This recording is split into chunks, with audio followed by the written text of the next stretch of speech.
Hello everyone, Dr. Odds here to break down UFC 311, Islam Makhachev taking on Arman Tsarukyan 2.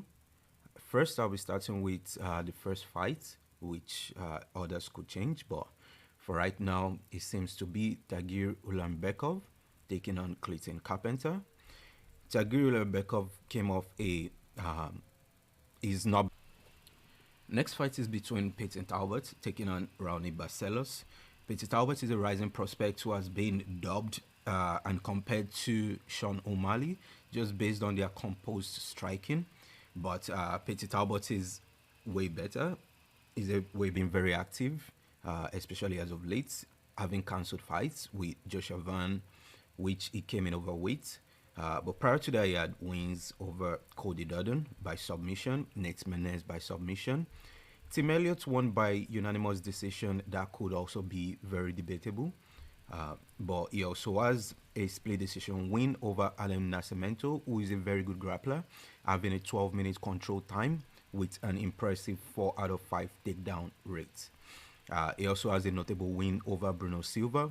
And the reason why I say this is because all of these fighters are at least have made a run within the division. They train in a very good team, and several of them who have very good ground games actually are very elite in some areas and have cardio. Tagir will be taking on Clayton Carpenter, who is still relatively new in the UFC, having a 8-0 run. His last few fights, he took on Lucas Rocha, who, to be fair, is in UFC level. Also hasn't had very tough fights. He took on Juan Camilo Ronderos, who I also believe not to be UFC level as well. And Edgar Chairez, who stints within the UFC has been not so great. He does have a good aura, but that's about it. So in this fight, I believe Tagir Ulanbekov comes out with the dub. I feel Tagir Ulanbekov is very good to bet this week. I'm taking Tagir Ulanbekov to win by submission. It would be very tough to see the fight go down to a decision because most of Clayton Carpenter's fights ends up with a finish. So I don't think he'll be able to stand 3 rounds with Tagir. Tagir will be able to piece him up with a couple jabs and also very elite guillotine, which I believe is what he wins the fight with. So next fight would be Ricky Toshios taking on Bernardo Sopaj. This fight had been cancelled prior and now rebooked for 2025. It sucks to see Bernardo Sopaj swell to a very huge favorite, but especially coming off a knockout in his last fight, in which he was a last-minute replacement, taking on Vinicius Oliveira, who's a Brazilian. Vinicius Oliveira looked very big in that fight. It looked like he weighed way more than the bantamweight limit during the fight. Feels like maybe 15 pounds and over. Also, Bernardo Sopaj was doing so well. He was winning the fights and cruising his way almost to a decision, but pretty much gassed, and also to the power punches coming from Vinicius Oliveira was very powerful and accurate. So I don't really fault him for it, especially given he saved the day. Also he's taking on Ricky Toshios, who came off his last fight against Chiwiwi. He came off his last fight against Raul Rosas Jr., which was a very back and forth fight.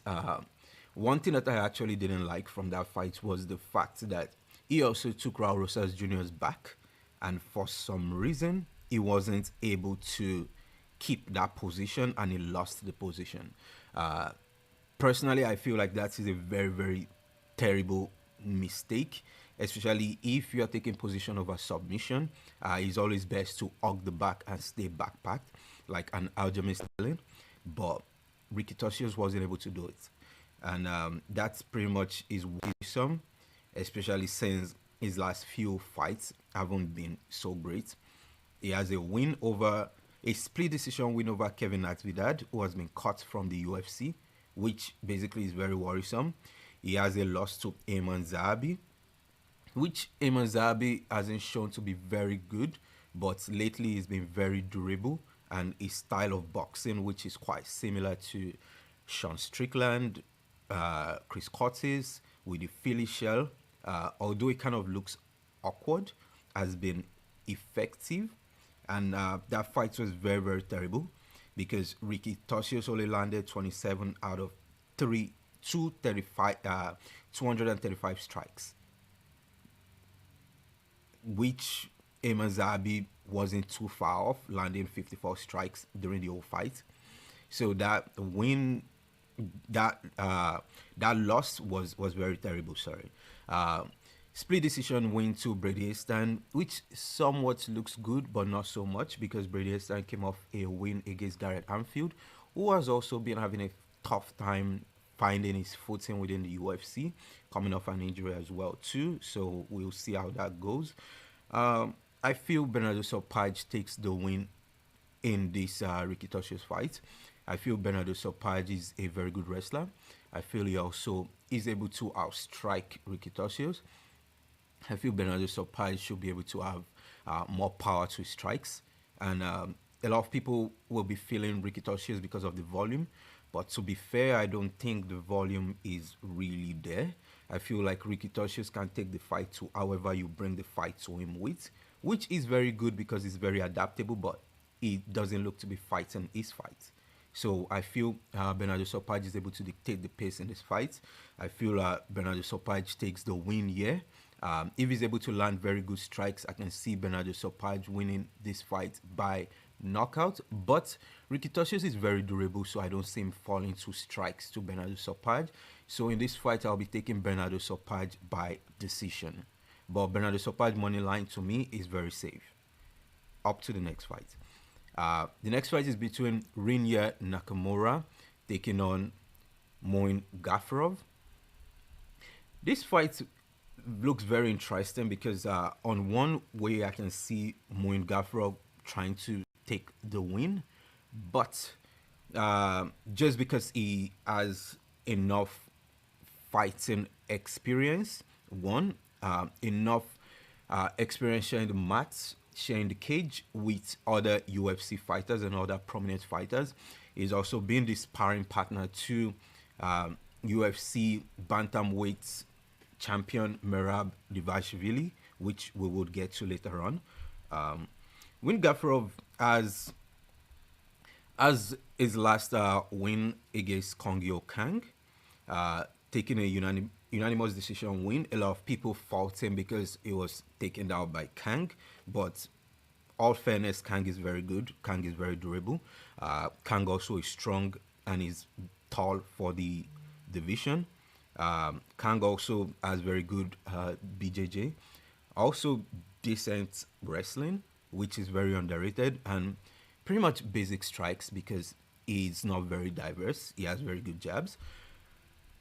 He's taking Rya Nakamura, which from judging from Rya Nakamura's last fight, I don't really put much stocks to it because he took on Carlos Vera, who has been out for about 2 years, coming off an injury as well, and he wasn't able to finish the fight. But he was able to score 30 minutes of control time in a 15 minutes fight, which basically sounds good, but judging from what his odds were, he was expected to finish that fight, which raises a question mark because prior to that, his last fights were against Fernie Garcia, who took the fight on short notice, but he was also able to get a unanimous decision win. He was able to get a knockout win from Kazama, but prior to that, Kazama was getting knocked out. So I haven't really seen anything very impressive from Rinya Nakamura. All I have seen is that he's able to score very huge control times. So even if he's not able to get a finish, that could also get him to a unanimous decision win, which compared to Gafurov, he lost to Said Nurmagomedov by submission, which Said Nurmagomedov is very good all around. He has very good diverse striking with good lead leg and good submission game. He also lost to John Castaneda by unanimous decision, which Castaneda is able to hang, but to some extent. He's also had a very good stint, but he's not very great anywhere.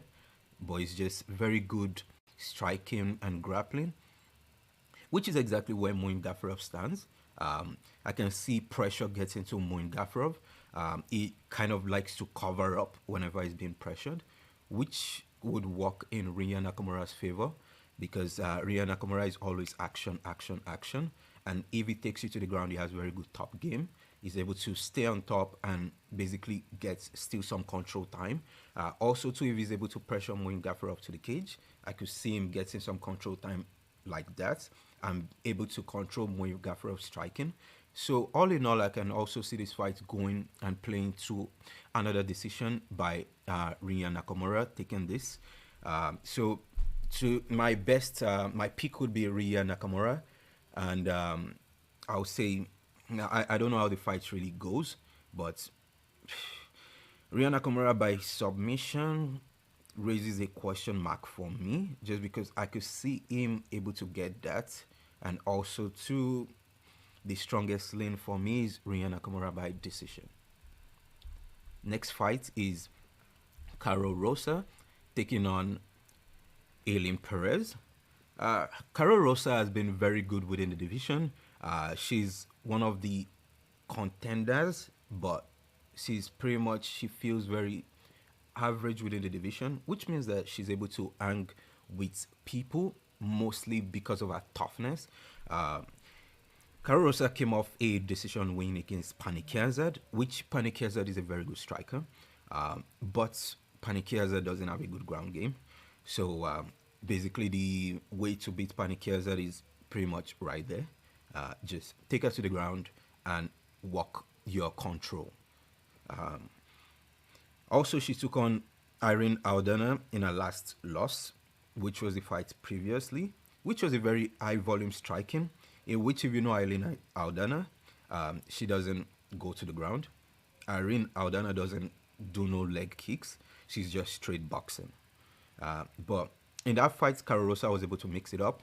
She was able to go head and legs, which kind of seemed very impressive because if you're able to diversify your strikes, same way Norma Dumont did to beat Irene Aldana, is to diversify the strikes, go head, leg, body, and also be willing to go for takedowns.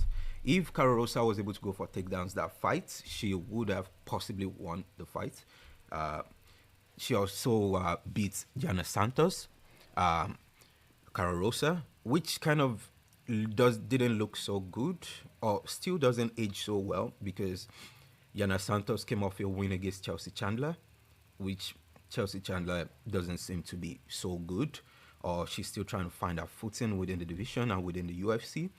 And one of the other wins was against Lena Landsberg, but Lena Landsberg is old. She's been fighting for a long period of time, so I don't really count that. Ailin Perez has been finding her footing these last few fights, going on a very long win streak since her loss against Stephanie Edgar. She lost round 2 against Stephanie Edgar, and since then she's driven into her grappling bag. She's been able to defeat Ashley Evans-Smith, but Evans-Smith came off an injury and hasn't fought for a long period of time, so I don't really count that. Lucy Podilova is pretty much, to me, one-dimensional. She's just a one-dimensional striker. I could also see she also has very good control game, but not so much. She basically takes the fight to wherever you bring the fight to her with. Jocelyn Edwards. Jocelyn Edwards has been training with Valentina Shevchenko, but it hasn't really translated in a game. But I could basically see some hints because she has very good striking, but nothing too dangerous. And if you don't have any dangerous striking, I think it's very easy to edge out a decision each time. Justin Edwards also too has been diving into a grappling control wrestling game, but it's been showing here and there, but hasn't really translated so much to be dominant. So Ailin Perez has been able to steal those fights, and the last fight coming off a round 1 submission to Zelenziakova, which is a Russian fighter, but she's still relatively new within the UFC, so I don't really count that. Elin Perez is taking a very big step up in competition. She's a lot of people's favorite underdogs. To me, I don't really see a way Elin Perez can win the fight except just pressure, pressure, pressure, and just being a dog in the fight. That has gotten her so far within the fighting game. She takes a hit and she actually just keeps coming back. In this fight, Caro Rosa is a better striker. Elin Perez is a better wrestler to the point that she's strong enough, but I don't think Caro Rosa hasn't seen that before. Caro Rosa has been training with her girlfriend as well too, and several other sparring partners. They've been practicing a lot of ground games in which she's dating Dennis Gomez, which Dennis Gomez, her career has actually translated to be very good. She's been taking a very good step up in competitions and been showing up well. So, Caro Rosa, to me, in this fight, should be able to steal a split decision victory.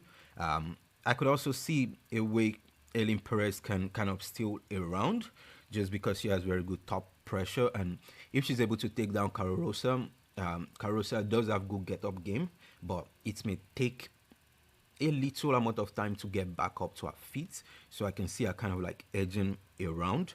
But the strikes coming from Caro Rosa would also get her some rounds as well. So to me in this fight, I see Caro Rosa winning this fight. Caro Rosa winning by split decision or unanimous decision. But this just depends on how Elin Perez is able to handle the pressure from Caro Rosa. Next fight would be Zachary Reese taking on Azamat Bekoev. This fight is kind of tricky because Zachary Reese was supposed to take on Cedric Dumas. In that fight, I was picking Zachary Reese to defeat Cedric Dumas just because Cedric Dumas relies on grappling to edge out his fights. The striking hasn't shown well. And Zachary Reese has very good guillotine. Whenever people come down with grappling, he likes to shoot in his guillotine and is very accurate with that.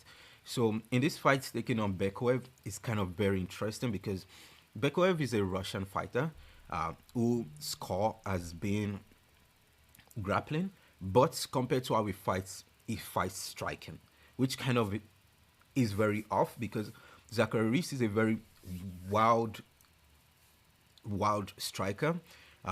His striking game is very similar to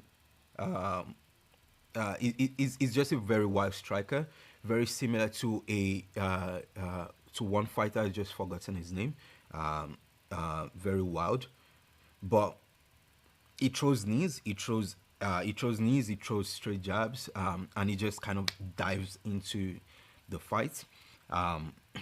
Zachary Reese last fight was against Jose Medina, which he was expected to win that fight or get a finish in that fight, and he only could get a unanimous decision, which fair enough to him. Most of his fights usually ends up in a KO submission, but just in a finish. But that was like one of the first few times he's gotten to a unanimous decision, gone 3 rounds, which is impressive to him. But Jose Medina isn't dangerous. Jose Medina was not from that division. He had to cut weight to the middleweight.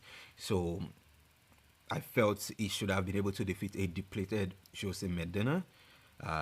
Coming off a win also to a KO win to Julian Marquez, but Julian Marquez also got finished his previous fight as well. So I don't really put stocks in that. He came off a KO loss to Cody Brundage, which he was slammed on his head. And although that was kind of fluky, I don't think if they ran it back, Cody Brundage will be able to have that much success.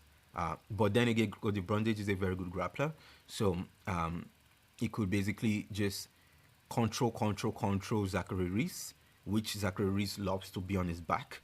So in this fight, he's taking on former light LFA middleweight champion in Azamat Bekoev, who trains at ATT, training with Renato Moicano and all the other tough guys from that camp. Personally, I feel gym matters a lot.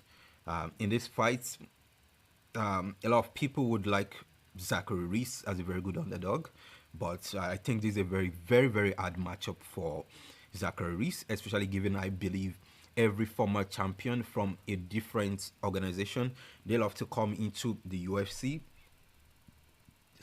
and make a name for themselves. Like they are very relentless and they try to win. So in this fight, I see Azamat Bekaev taking the dub. I can see Azamat Bekaev getting a ground and pound TKO victory against Zachary Reese. Um, I feel Zachary Reese, I don't think Azamat Bekaev would want to shoot, but if he does shoot, I would suggest he should be wary about the guillotine coming from Zachary Reese. But I feel like that guillotine only lasts for about the first round, and that's about it. I see the fight doesn't go the distance.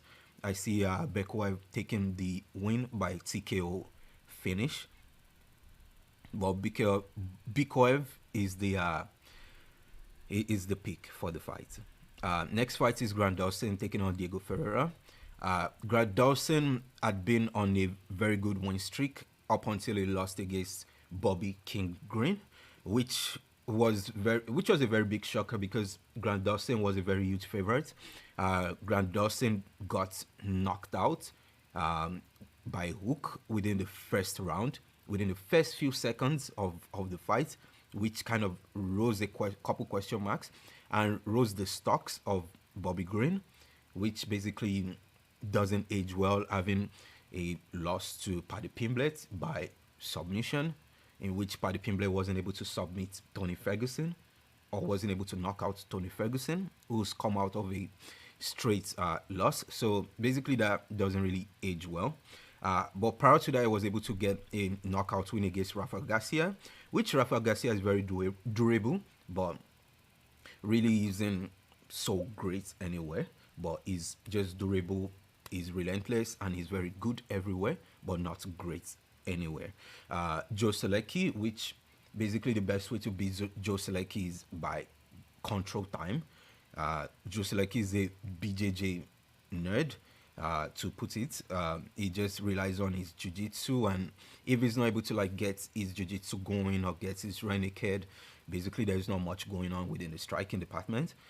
He's able to get a Grant Dawson was able to get a win over Damir Ismagulov through unanimous decision, which ages pretty decently because Damir Ismagulov was one of the top contenders within the division, having a submission against Mark Madsen, which is an Olympic wrestler, kind of ages pretty decently. But then again, Mark Madsen doesn't have striking, and his ground game is just all he relies on, which is mostly wrestling.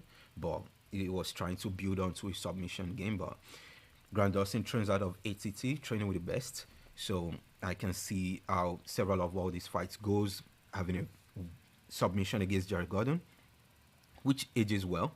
On the Diego Ferreira side, he came off his two last losses, taking a loss against Benil Darush with split decision, in which he got injured that fight. So I could understand not having to do so much and just losing by decision, split decision through an injury, which I rate that pretty decently. Gamrot's TKO loss, also to injury as well. So it's basically shown that Diego Ferreira can be or is injury prone, and given he turns 40 on fight night, that doesn't look so good. But then he was able to come back from a comeback victory. He was able to steal a comeback victory against Michael Johnson, which he was getting pissed up throughout that fight. But he stayed strong and was able to connect on Michael Johnson, which, to be honest, the best way to beat Michael Johnson is stay in the fight. Michael Johnson would either gas or leave himself exposed to the point where you're able to steal a knockout. So I don't really rate it so much, but I rate it to the point of showing resilience in the fight. But it doesn't really age so much because that's the way Michael Johnson typically loses the fights. He was able to knock out Mateusz Rebecki, which kind of ages well, but shown that Rebecki really doesn't have that great of a striking. Rebecki wasn't so durable within the fight, so he kind of like gassed out. then Diego Ferreira was able to stay in the fight and win the fight. So this fight is kind of like iffy because everyone is kind of thinking, okay, Grandossi got knocked out against Bobby Green, and Diego Ferreira can show to stay in the fight and also win by knockout.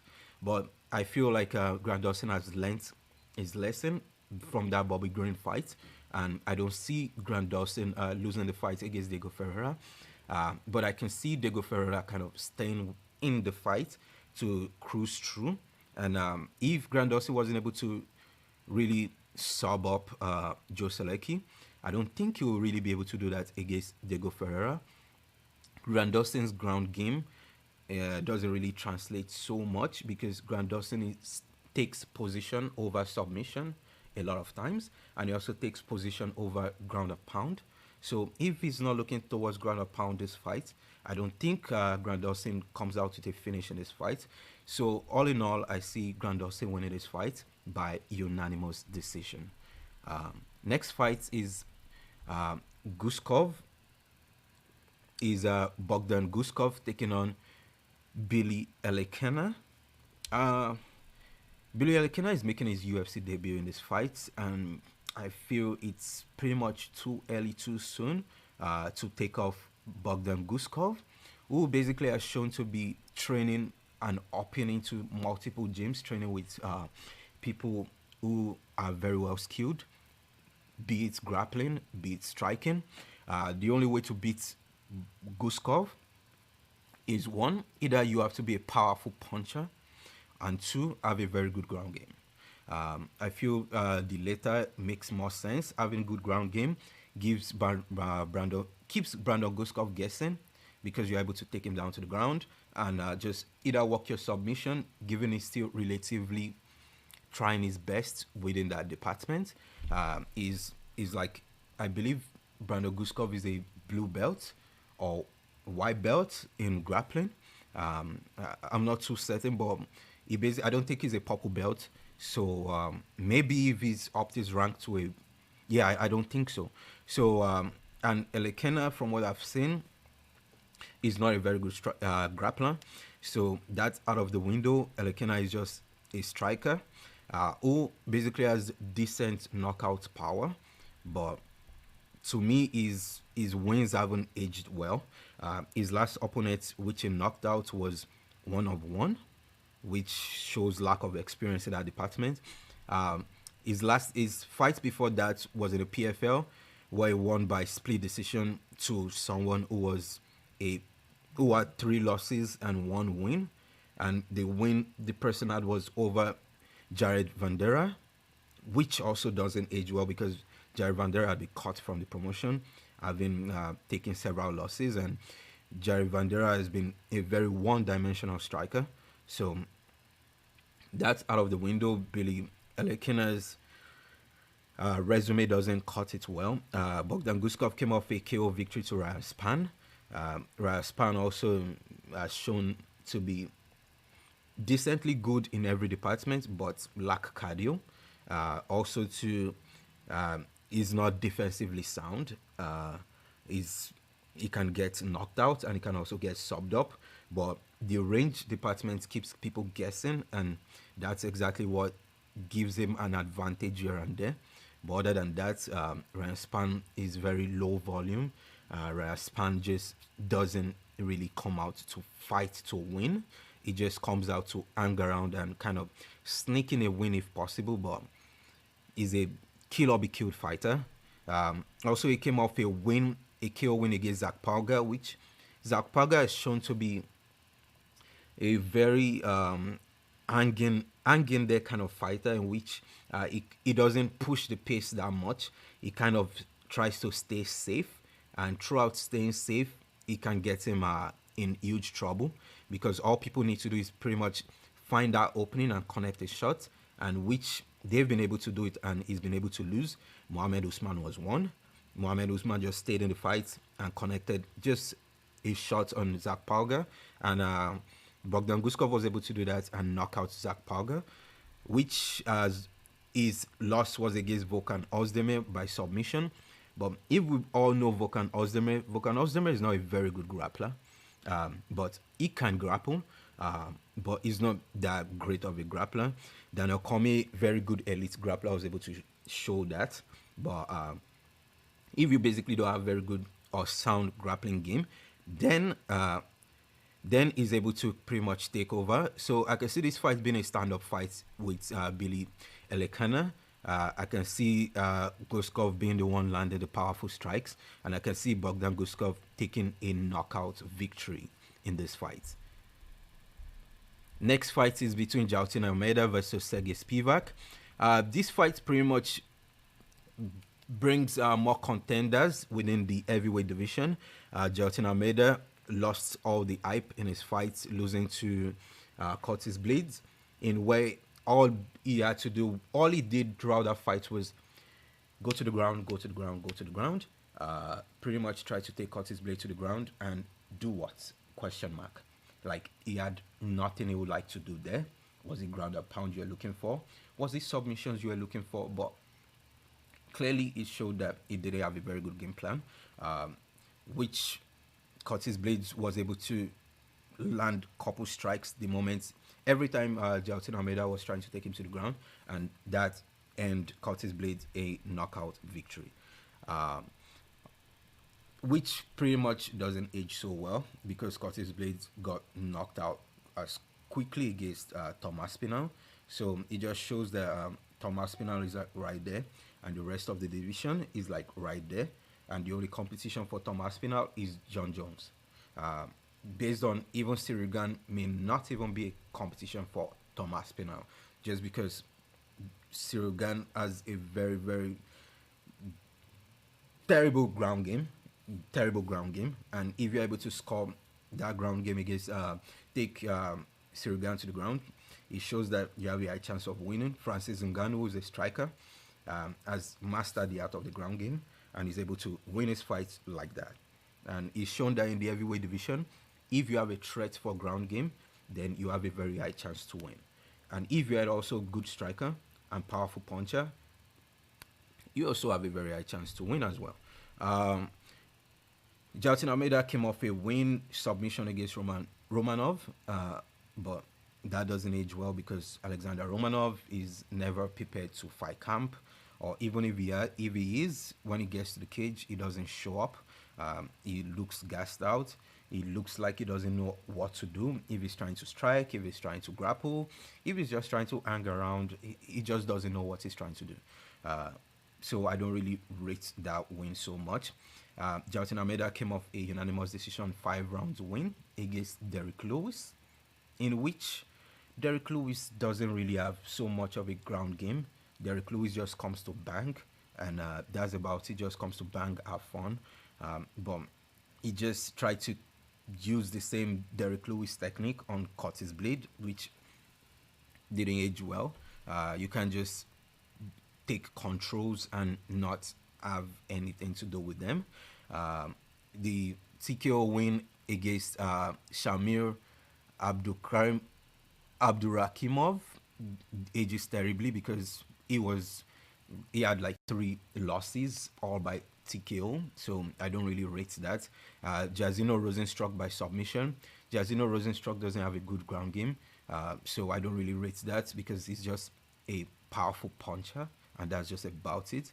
But lately, Jairzinho Rosenstruck has been trying to put up some wins, so I can rate, like, try and make that effort. But in terms of the win, I don't really rate Jailton Almeida's wins so much, just because he doesn't seem to be so dangerous, although his physique says differently. Sergey Spivak, on the other hand, trains with several grapplers, also trains with Francis Ngannou as well. So that kind of like rates shows something that is actually learning. He doesn't have the physique that looks so powerful.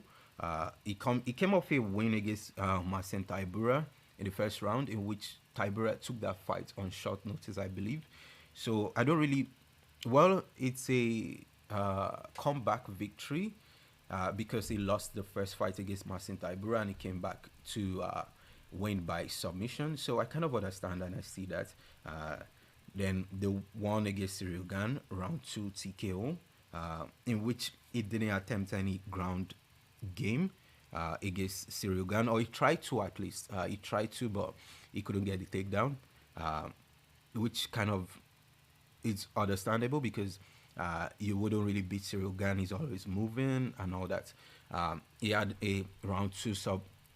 It's not round two, but I believe round two or something like that. But a submission win against Derek Lewis, in which kind of seems good, which is if you're taking on Derek Lewis and you're able to show that your ground game is actually good, then you should be able to sub up Derek Lewis.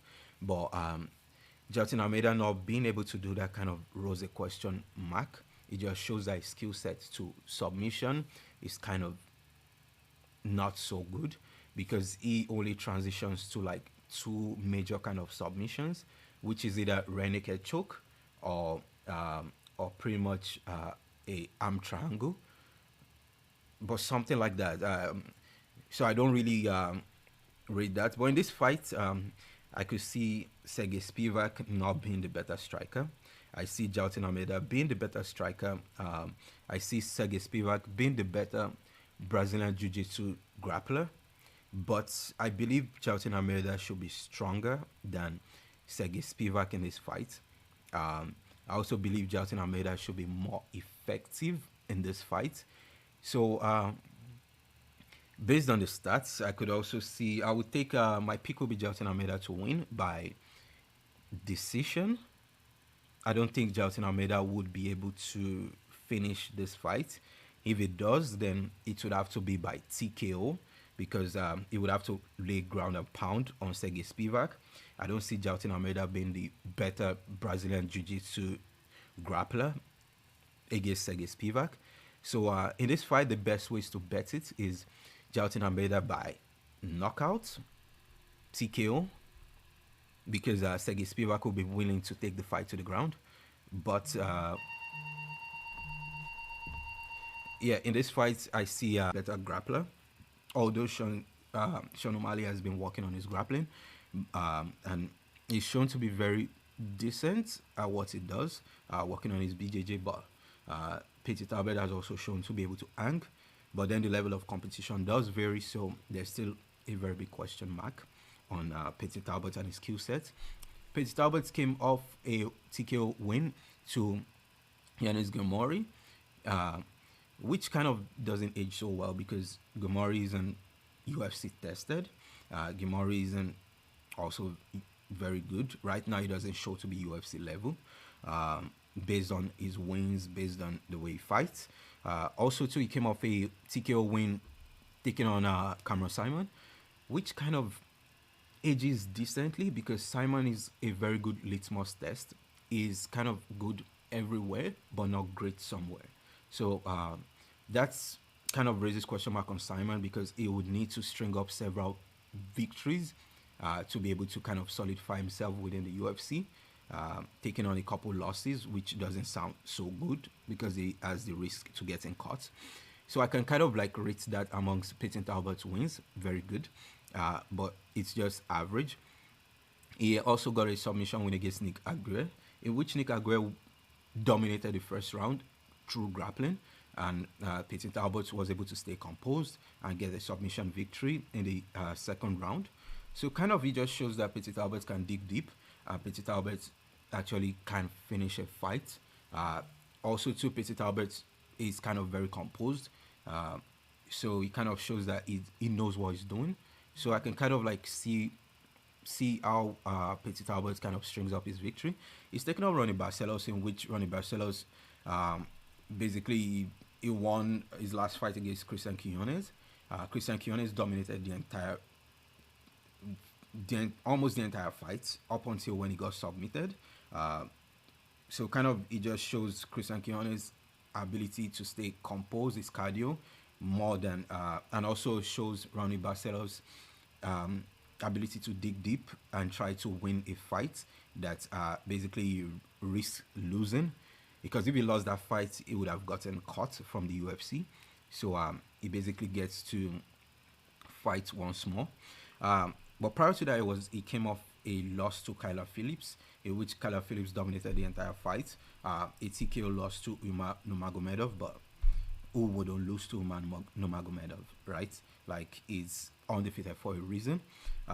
He got a victory against Trevin Jones, which kind of doesn't age well because Trevin Jones isn't UFC level. He's decently good, but for a different promotion. UFC is just very stacked. So to be in the UFC, you have to be very, very, very good. And Trevin Jones doesn't really meet the criteria. Victor Henry as well was able to win that fight based off of volume. It was able to just keep going and dig deep. So it kind of shows that Ronnie Barcelos is approaching the end of his career, unfortunately, and it shows he's 37 years old.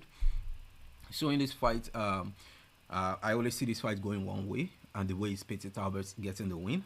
Uh, so Ronnie Barcelos can decide how he basically wants to lose. If he wants to lose by submission or knockout. So Ronnie Barcelos loses by submission if he tries to attempt takedown on Petit Albert and gets the takedown. Then I see Petit Albert being able to reverse and basically snag up a back take, or just a submission, could be rear naked, or could be a amber. But I feel Petit Albert is very skillful enough to be able to snag up a triangle, a rear naked choke, or amber if Ronnie Barcelos takes this fight to the ground. But other than that, I can see majority of Ronnie Barcelos fights taking place on the ground. So, which is the outcome of the fight? I feel Petit Albert is able to get a knockout victory in this fight. Petit Albert by knockout or TKO is the pick. Kevin Holland taking on Rene Derrida.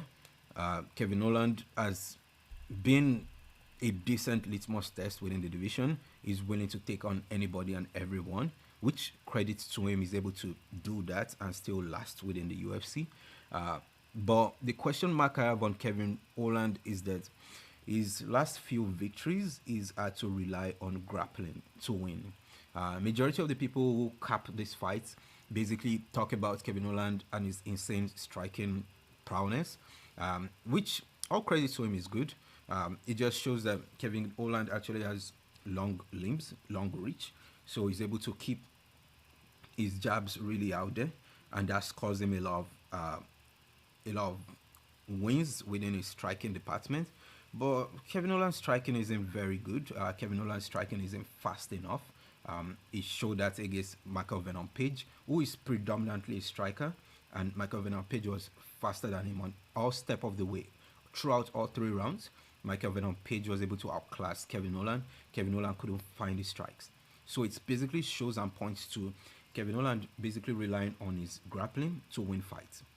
Kevin Holland tried the striking with Kevin Holland tried the striking with a different fighter in which I've forgotten his name, but I do remember his face. He fights against Stephen Thompson. He fought against Stephen Thompson in which he was outclassed striking. He had the opportunity to take down and defeat Stephen Thompson, but he tried to show he was fighting for the fans, but that basically went against his favor. So his last few fights, he's been able to kind of, he lost due to injury against Roman Dolidze, which, well, all credit to him, he injured that fight, so I can understand that. If that fight was able to last long, we would be able to have a very good litmus test comparison with this fight, given Dolidze is a very good grappler that really cannot strike that much, but he's been trying to, training at several places, including Tiger Muay and other striking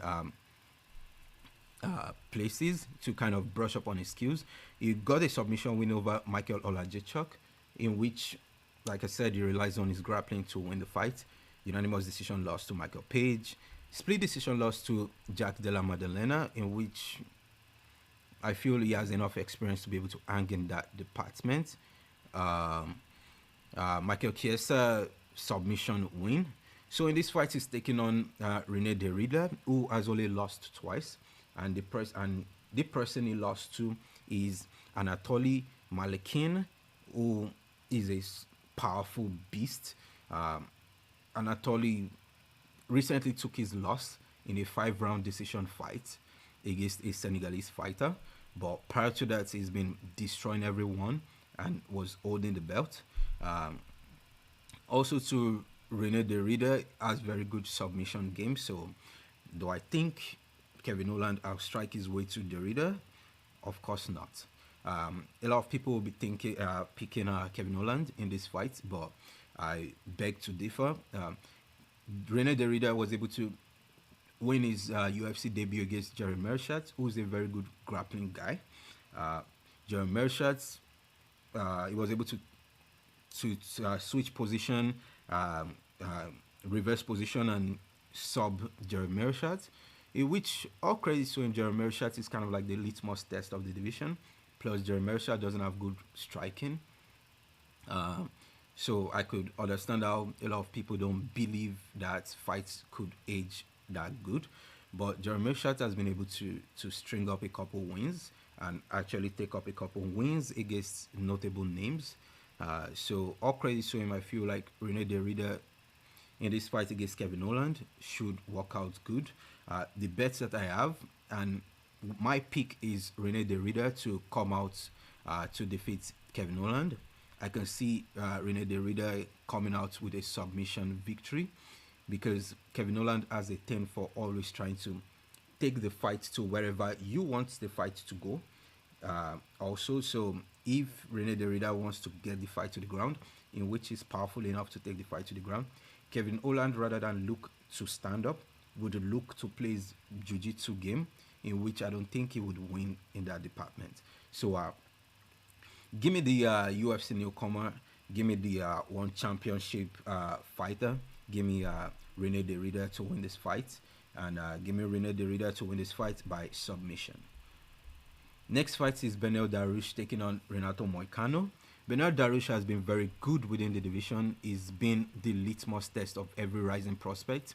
He was put up to fight Gamrot, in which Gamrot failed the test. He was able to score a knockdown on Gamrot, as well as take the fight by decision, in which kind of since then he's not been able to live up to it because he took a loss to Charles Oliveira, in which he was kind of getting his moment in the first round up until Charles Oliveira did a Charles Oliveira comeback thing, in which Charles Oliveira got a knockout on Beneil Dariush. Also, he came back to take on another well-rounded beast in Arman Tsarukyan, in which Arman Tsarukyan was able to put pressure and also score a knockout in that fight. His last fight prior to that was against Tony Ferguson, in which doesn't age well. Tony Ferguson loses to every other person within the division. And one terrible thing that I saw in this Beneil Dariush fight is that Beneil Dariush hasn't fought since 2023, in which I believe ring rust is actually a thing. So in this fight, he's taking on Renato Moicano, who has current momentum right now. Renato Moicano saying, I cannot afford to lose is really a thing. Really, he cannot afford to lose, and really, to him, in his mind, he's not trying to take a loss. So in this fight, it makes a lot of sense because he's going to be taking up Beneil Dariush, who hasn't fought since 2023. And while he, in 2024, was able to take out Benoit Saint-Denis in France, in which he was able to take his ground and pound knockout victory against Saint-Denis, which has been very tough for a lot of people to do, to take down Saint-Denis and do it in the fashion Renato Moicano did. He was able to take Jalen Turner, in which he was an underdog in that fight. And Jalen Turner is a very good striker. Compared to Renato Moicano, he's not a very good striker. Renato Moicano is just a very good wrestler and a very strong person with a good BJJ game, in which his favorite submission is usually a rear naked choke. But Renato Moicano's top pressure game in wrestling has been very top notch, in which he's able to land his ground and pound strikes, and if you turn your back to him, he's able to take your back.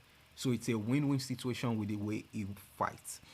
He was able to defeat Jalen Turner by TKO, and prior to that, he was able to defeat Drew Dober by unanimous decision, in which he did the same thing. take down Drudova and maintain that top control and try to land some strikes.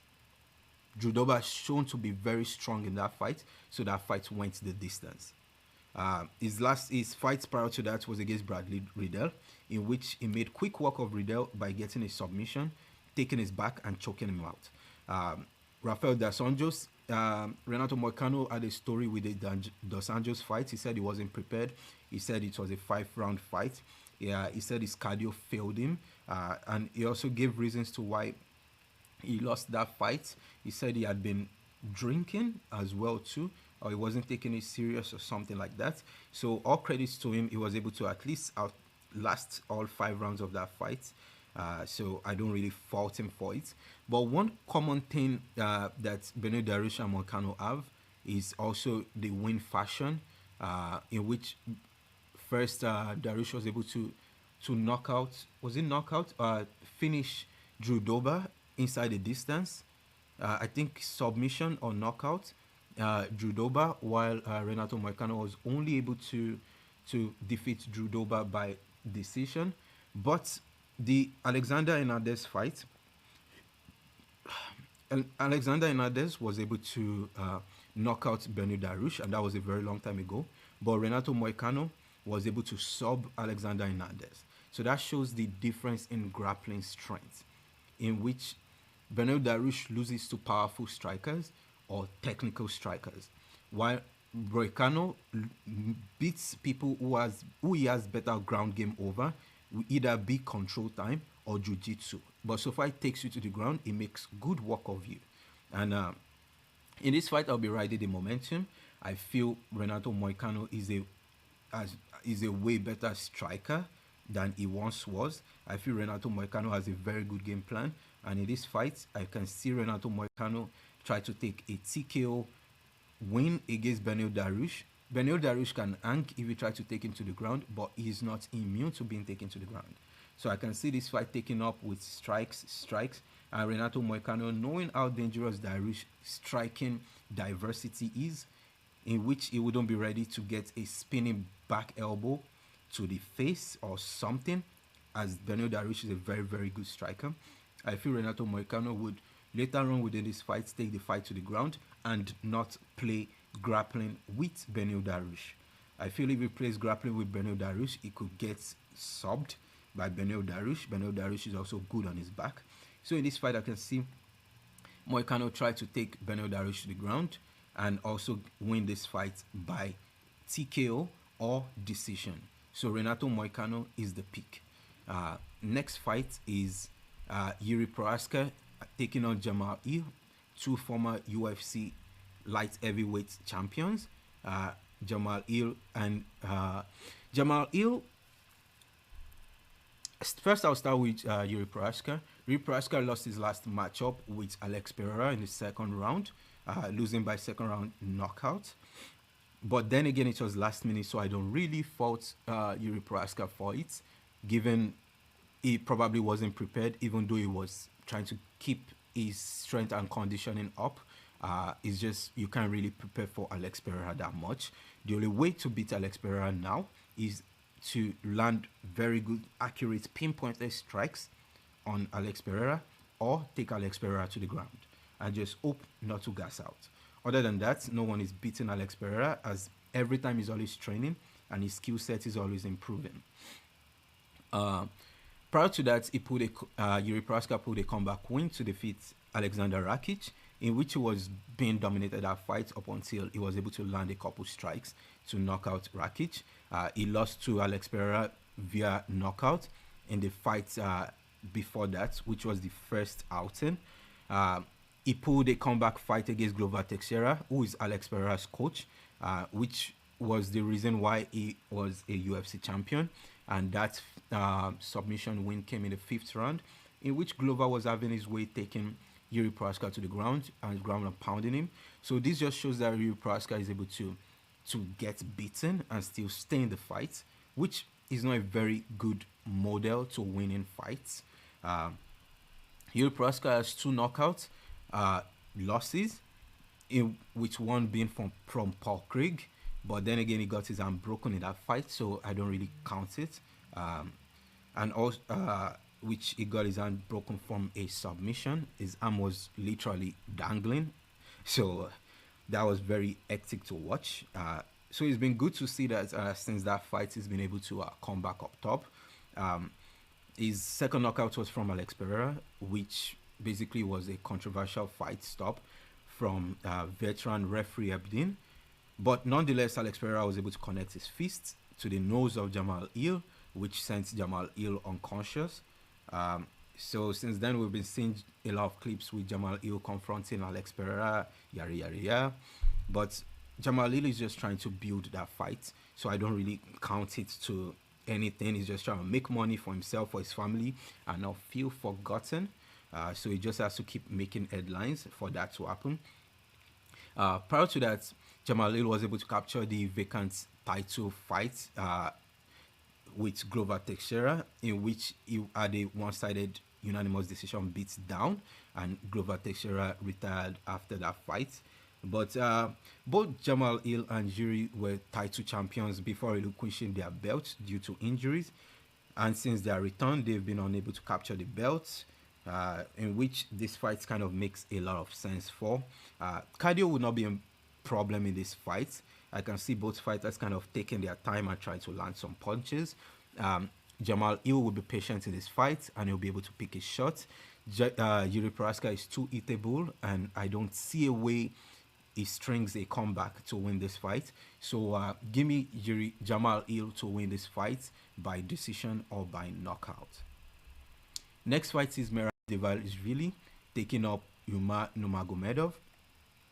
Merab Devalishvili is the current UFC bantamweight champion, having an 11-win streak, which he has the current most active win streak in the bantamweight division currently. His path to the championship has been very tough. But the reason why people don't really rate him or like him that much is because all his unanimous decision all his wins have been unanimous decision victories, with only one being a knockout victory, which was against Marlon Moraes, who isn't in the UFC anymore. So pretty much that doesn't age well.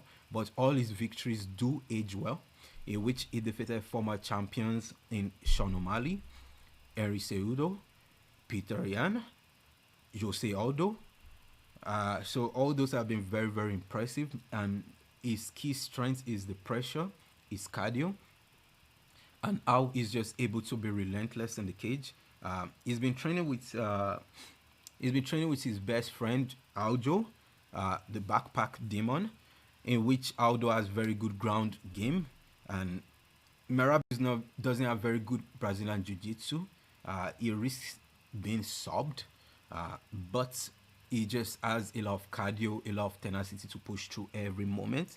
He's able to kind of land some strikes, even though he's not a very good striker, with some of the best strikers, just because he keeps them guessing, and they already know that he's trying to go for a takedown. But when he tries to like sneak in some punches here and there, he's able to land, because all his opponents kind of worry about the takedown threat.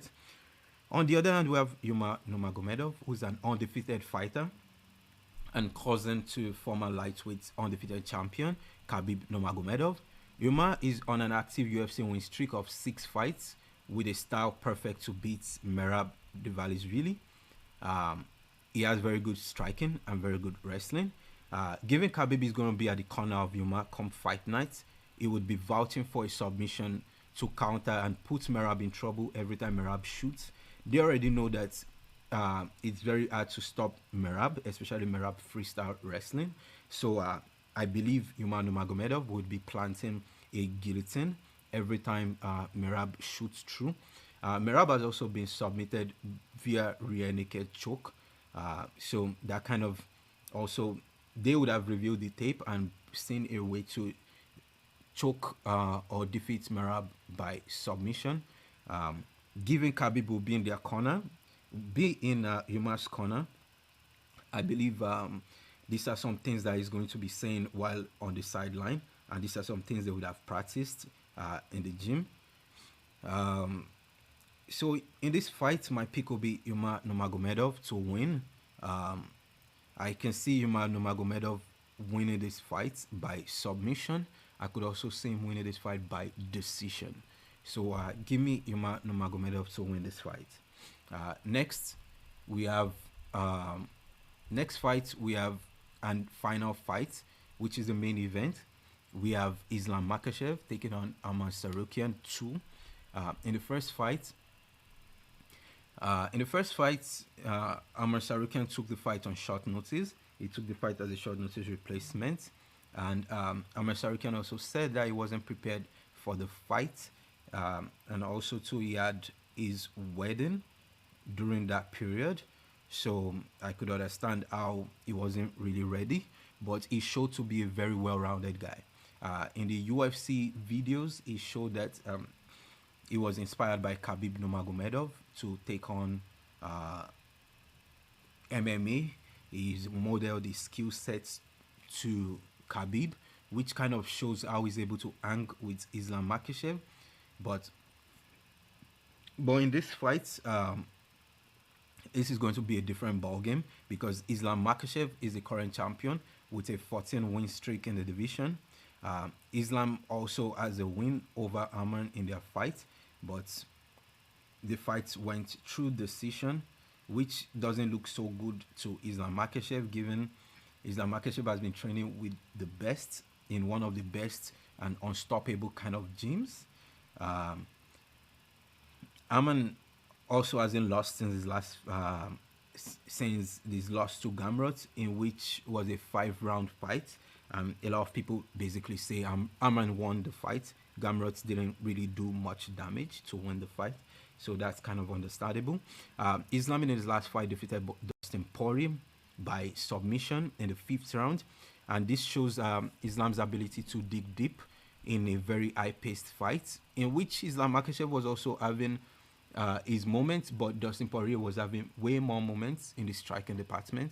So I could also see that, and Dustin Poirier kind of put in his all, given that was his last shot at the UFC title. But Arman Tsarukyan in this fight, he won his last fight against #1 contender Charles Oliveira via split decision, and a TKO victory over Beneil Dariush, in which Islam Makhachev already had a submission victory over Charles Oliveira. He was able to score a very good knockdown on Charles Oliveira, which sat him down to the ground, in which Khabib was also in Islam's corner and shouting for a submission, in which Islam Makhachev was able to get a submission win. In this fight, I don't see it playing out too differently. I feel Islam Makhachev is perfect to beat Arman Tsarukyan. Arman Tsarukyan would always be a very good competitor to Islam Makhachev, but I don't think Arman Tsarukyan has what it takes to beat Islam Makhachev. Islam is very well rounded. Islam is a better and slightly better striker than Arman Tsarukyan. Islam is the better wrestler. Islam is the better BJJ practitioner. In this fight, I can also see Arman Tsarukyan's cardio also failing him as much, because this is his moment to capture the belt. He really wants to be a champion. He really wants to win. He also said too that he has so much pride that sometimes he may not follow the game plan and just want to do what he feels he can do, and that all this can also play against his favor. So in this fight, give me the current champion. Give me Islam Makhachev to win this fight by submission or by decision. But in this fight, I feel Islam Makhachev has all it takes in rematches to win this fight by submission. And once he wins this fight, he's going to end the chapter to the Arman Tsarukyan hype train. So give me Islam Makhachev to take this fight and to win this fight. So just to recap, I have Islam Makhachev taking this fight. I have Umar Nurmagomedov winning. I have Jamal Hill winning. I have Renato Moicano. I have Rene Derrida. I have Petit Talbot. I have Jaltin Almeida. I have Brandon Guskov. I have Grant Dawson. I have Azmat Bekoev. I have Karo Rosa. Ryan Nakamura by decision, or just Ryan Nakamura moneyline play. Bernardo Sopaj and Tajir Ulambekov. To show my bets for the game, also this is my bet. I have a Dagestani parlay in which I took Tajir Olambekov, Umar Nurmagomedov, and Islam Makhachev to win the fight. I also have a very long parlay as well, which I'll show you right here. A 7-leg $10 parlay in which I put Tajir Ulambekov, Bernardo Sopaj, Rinya Nakamura, Grant Dawson. This Zachary Reese versus Cedric Dumas has been voided, but in this fight between Zachary Reese versus Azmat Bekwev, I will be taking Azmat Bekwev to win. Jaltin Almeida to defeat Sergey Spivak, and Jamal Hill to take the win against Jiri Prohaska and continue his UFC rematch to Alex Pereira. Thank you very much for watching, Dr. Odds. If you have any questions, do put it down in the comment section below. You could also reach out, like, share, and subscribe. Thank you very much for listening. Peace.